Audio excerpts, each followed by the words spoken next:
తెలంగాణ మండలిలో తన రాజీనామాపై ఎమ్మెల్సీ కవిత వివరణ ఇచ్చారు. తెలంగాణ జాగృతిని స్థాపించి ఉద్యమంలోకి వచ్చానన్నారు కవిత. బీఆర్ఎస్లో చేరకముందే నేను తెలంగాణ జాగృతిని ఏర్పాటు చేశాను. తెలంగాణ కోసం గల్లీలో కాదు ఢిల్లీలో కోట్లాడతానన్నారు ఎమ్మెల్సీ కవిత. 8 ఏళ్లు స్వతంత్ర సంస్థగా పనిచేశానని, నేను నిజామాబాద్ టికెట్ ఎవరిని అడుక్కోలేదని, తనను పిలిపించి మరీ బీఆర్ఎస్ అధినేత టికెట్ ఇచ్చారని తెలిపారు కవిత. తాను రాజకీయాలు పదవుల కోసం బీఆర్ఎస్లో చేరలేదని తెలిపారు. తెలంగాణలో ఉద్యమకారులు ప్రశ్నించే గొంతుకులను అణగదొక్కుతున్నారన్నారు. మండలిలో ప్రసంగిస్తూనే భావోద్వేగానికి గురై కవిత ఒక్కసారిగా కంటతడి పెట్టారు.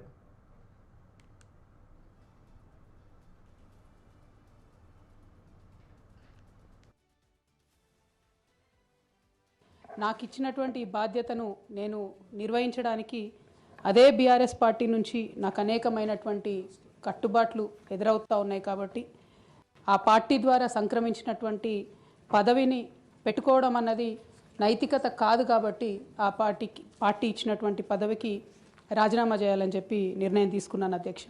దాన్ని తమరు యాక్సెప్ట్ చేయాలని ఫ్లోర్ ఆఫ్ ది హౌస్లో అడుగుతా ఉన్నాను అధ్యక్ష.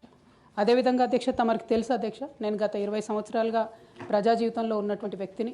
తెలంగాణ ఉద్యమ సందర్భంలో అనేక మంది కేసీఆర్ గారి నాయకత్వం పట్ల, ప్రొఫెసర్ జయశంకర్ గారి నాయకత్వం పట్ల ఇన్స్పైర్ అయ్యి ఎంతోమంది ఉద్యమంలోకి వచ్చినటువంటి వ్యక్తుల్లో నేను ఒకదానిగా ఆనాడు 2006లో ఉద్యమంలోకి వచ్చాను అధ్యక్ష. 2006లో నేను ఉద్యమానికి వచ్చేటప్పటికే బీఆర్ఎస్ పార్టీ పొలిటికల్గా ఒక శక్తిగా ఎదిగింది అధ్యక్ష.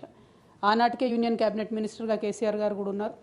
అయినప్పటికీ నేను బీఆర్ఎస్ పార్టీలోకి రాకుండా ఇండిపెండెంట్గా తెలంగాణ జాగృతి అనేటటువంటి సంస్థను స్థాపించి, ఆ సంస్థ ద్వారా తెలంగాణ ఉద్యమంలో ఎక్కడైతే గ్యాప్ ఉందో ఆ గ్యాప్ని ఫుల్ఫిల్ చేయడానికి, ముఖ్యంగా మహిళా లోకాన్ని తెలంగాణ ఉద్యమంలోకి తీసుకురావడానికి, యువమిత్రుల్ని తెలంగాణ ఉద్యమంలోకి తీసుకురావడానికి అనేక కార్యక్రమాలు చేపట్టడం జరిగింది అధ్యక్ష.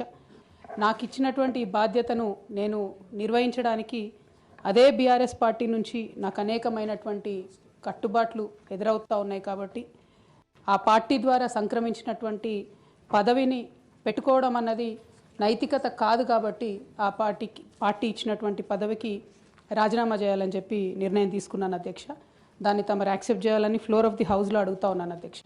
అదేవిధంగా అధ్యక్ష, తమరికి తెలుసు అధ్యక్ష, నేను గత 20 సంవత్సరాలుగా ప్రజా జీవితంలో ఉన్నటువంటి వ్యక్తిని. తెలంగాణ ఉద్యమ సందర్భంలో అనేక మంది కేసీఆర్ గారి నాయకత్వం పట్ల, ప్రొఫెసర్ జయశంకర్ గారి నాయకత్వం పట్ల ఇన్స్పైర్ అయ్యి ఎంతోమంది ఉద్యమంలోకి వచ్చినటువంటి వ్యక్తుల్లో నేను ఒకదానిగా ఆనాడు 2006లో ఉద్యమంలోకి వచ్చాను అధ్యక్ష. 2006లో నేను ఉద్యమానికి వచ్చేటప్పటికే బీఆర్ఎస్ పార్టీ పొలిటికల్గా ఒక శక్తిగా ఎదిగింది అధ్యక్ష.